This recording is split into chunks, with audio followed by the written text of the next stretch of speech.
I don't know about you, but to me, it's incredibly inspiring. Make a mistake, however, and you will most likely feel the scrutiny of your once closest followers. And I am firmly cemented in the center of the sinking ship. You do what you practiced and shut out the noise. This is the most important time for us to watch our words and think about what we say. Welcome back to Real People, Real Talk. My name is Bobby, and if you're new here, welcome. This channel is dedicated to making life that little bit easier by talking about everyday scenarios, learning from those experiences, and becoming just a little bit better every day. In this video, I want to share some of the interactions and conversations I've had over the last week. We will touch on dealing with pressure, overcoming adversity, and managing our ego. I'm hoping that by sharing some of this, we can learn something new and maybe implement some changes that will make it easier for us going forward. I had some great conversations and interactions last week, and I'm keen to share the things I've learned in the hope that it may be useful for you too. A few weeks ago, the FIFA World Cup came to an end. We enjoyed almost 6 weeks of our beloved national teams competing to see who would be named the best team in the world. Spain won that title after beating Argentina in the final that took place in New York. Here in England, we watched our team take on the many challenges the competition presented and felt varying emotions throughout the tournament. Watching these young men as they played game after game, it really made me think about the toll such a big competition can have on a group of individuals. Let's put aside the obvious strain from the training that takes place throughout, and also the fact that these guys will be away from their families and loved ones for the whole period that they remain in the tournament. I'm talking about the real emotional and psychological strain that comes with a stage like this. I'm not a football follower normally, meaning I don't really watch it at club level. But when it comes to these major tournaments, I do like to follow the proceedings, like most people. I say this because I cannot really comment on the impact playing at club level has on these players. But watching them play for country was really interesting. England as a nation hasn't won the World Cup in 60 years. Every 4 years the country hopes for the chance to see the team lift that trophy. The English fans have passion. They have passion for the game, and they make that clear in the way they support the team.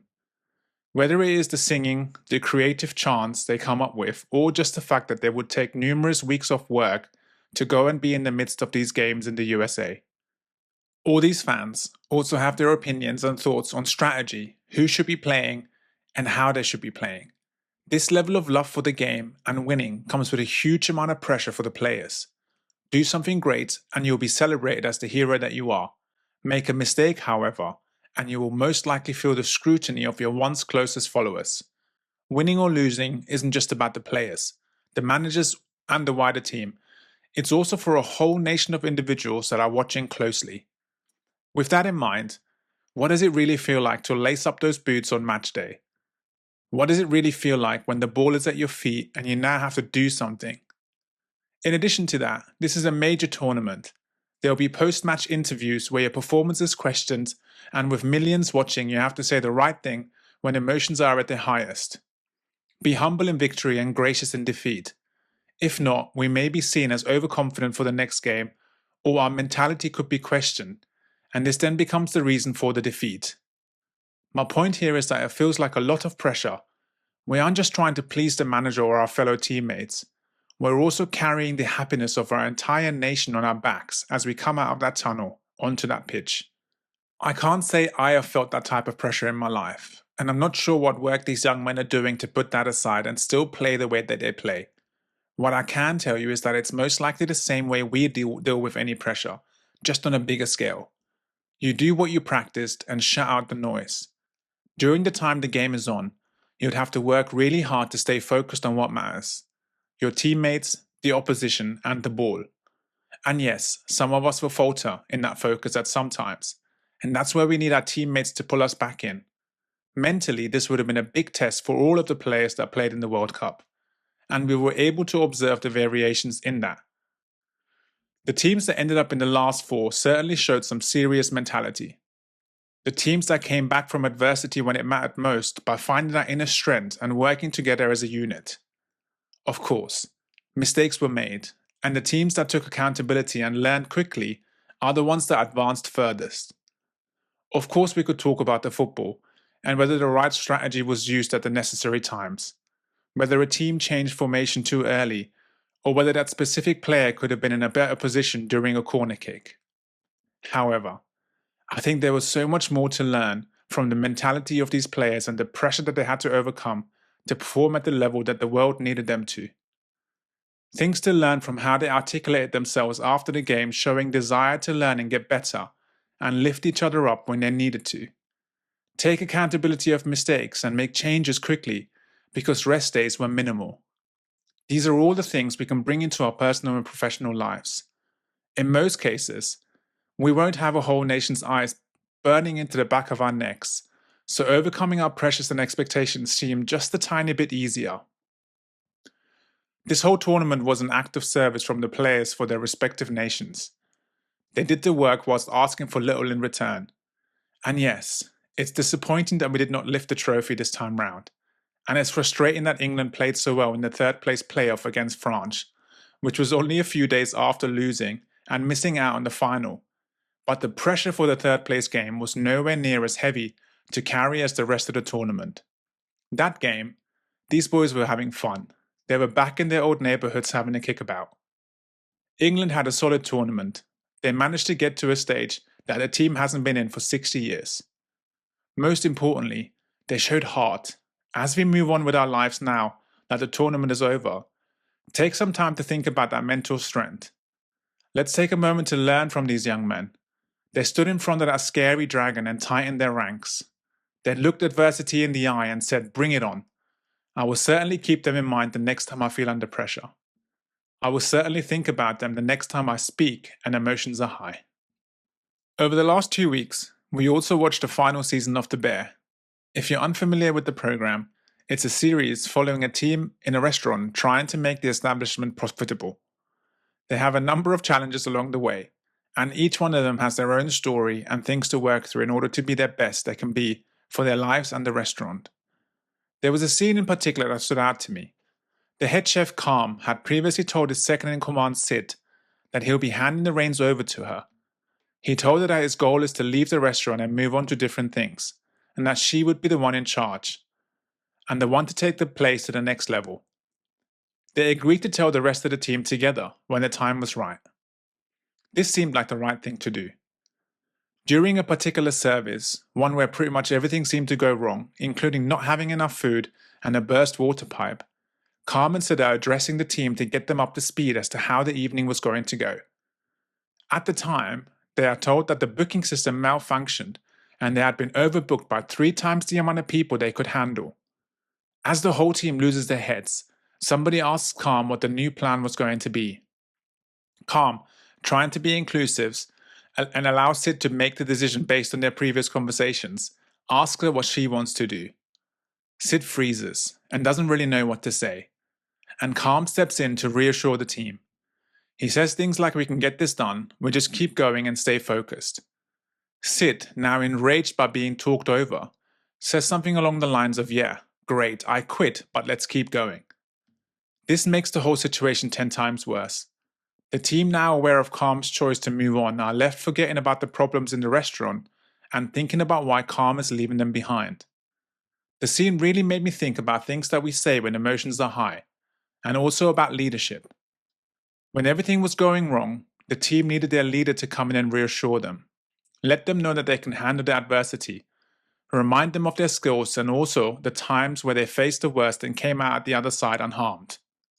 The team also needed their leader to acknowledge the problems, give a few instructions as to what the best course of action may be, and ask for help with the things that needed to be done.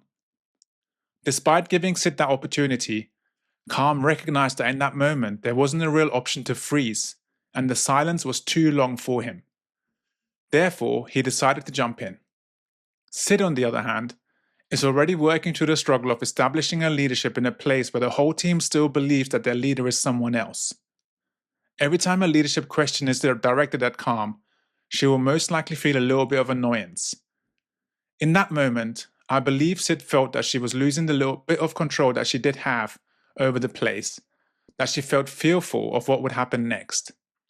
That fear of the loss of control sent her emotions skyrocketing, and she says the first thing that comes up for her which basically is, how can you stand here and say we will just keep going when things get hard, when you're the one that's already quit? Almost to say that there's no way you care as much as me because you're halfway out the door and I am firmly cemented in the center of the sinking ship. Unfortunately, breaking the news in the way it was broken at a time where everyone's emotions are high will compound the negativity. Rather than focusing on solutions, Calm then needed to do damage control to ensure the team doesn't feel that he had lost belief in their abilities. Leadership can be tough like that at times. We have to be dynamic. Sometimes it will be required to deal with your emotions internally so that you can lift the team up. And other times, we have to put our hands up, accept responsibility for mistakes, and be transparent about how we feel. After all, we wouldn't want the team to believe that we don't care about something as much as they do. And equally, we wouldn't want the team to think, well, our leader is down in the dumps, so we can shut down too. The other part about this is the words we let out when emotions are high. In that moment, I believe Sid had a little bit of a bruised ego. She was asked what she would do but couldn't get the words out. For Calm to then take over almost signaled to her that she wasn't good enough to handle this part of the job. So in that moment, to regain her place, she decides to say the one thing she knows will get him to stop in his tracks, or even hurt him the most. It's interesting to see because these things happen in real life all of the time. Whether it's for parents dealing with their children or in the workplace, there have been at least one time where we felt we were undermined. The ego feeds off us being right, being the decision maker or having the last word. Freedom is knowing that in the end, it won't really matter. It's not as bad as it feels in the moment, and that either way, there will be a lesson to become better. There will be situations and scenarios where we may not be the best person to deal with something, and those times you should let go of the ego and allow the best person to go ahead. Watch and learn, and if it's that important to us, work on getting better so next time, it can be us. I'm not saying that's what happened with Calm and Sid. We will never know. As she froze, we didn't give her enough time to regain composure. Calm will most likely argue that time was of the essence, and he was driven by the pressure of the team's eyeballs for something to be said. Either way, the point here is that when emotions are high, this is the most important time for us to watch our words and think about what we say. There are the times where we will do and say things we regret later. I like this idea of passing your words through the three gates of is it true, is it kind, is it necessary? Well, Sid's outburst was certainly true, but it wasn't kind, and therefore she should have stopped there. And I know this is significantly harder when emotions are high. But isn't that why we're here? We're here to do the hard things so we get the best results. The team at the restaurant faced a huge amount of adversity, problem after problem as they journeyed together on this quest of success. The England football team faced their own challenges and adversity along the way during the World Cup, having to deal with altitude in Mexico, minimal rest days in between games, and of course, the pressure of their nation's desire for them to bring the trophy home. Both teams managed to overcome the adversity and ambiguity to perform when they needed to. Whilst on their missions, both teams had to pull together and support each other, and within both teams, individuals had to do their own work to be at a level for them to hold the ranks. I don't know about you, but to me, it's incredibly inspiring. Life is going to be hard. Things are going to be thrown our way, and we will certainly feel like we did not want them. We will certainly feel like we did not deserve them, but in the moments of adversity, the way we show up to deal with them is who we really are. We could never be right all the time, win all the time, or say the best thing every time. But we can give it our all, leave everything on the battlefield and strive to be the best version of ourselves. A perfect effort is all that's needed. I wouldn't have thought that the FIFA World Cup would have made it into a video of Real People Real Talk. But I guess it's just another great reminder that we can learn something from anything. I hope you found the topics we covered today useful. If you have, please let me know by liking this video. And if you haven't done so yet, please subscribe to the channel. It really is the #1 way you can support what we are doing here and help us reach more people going forward.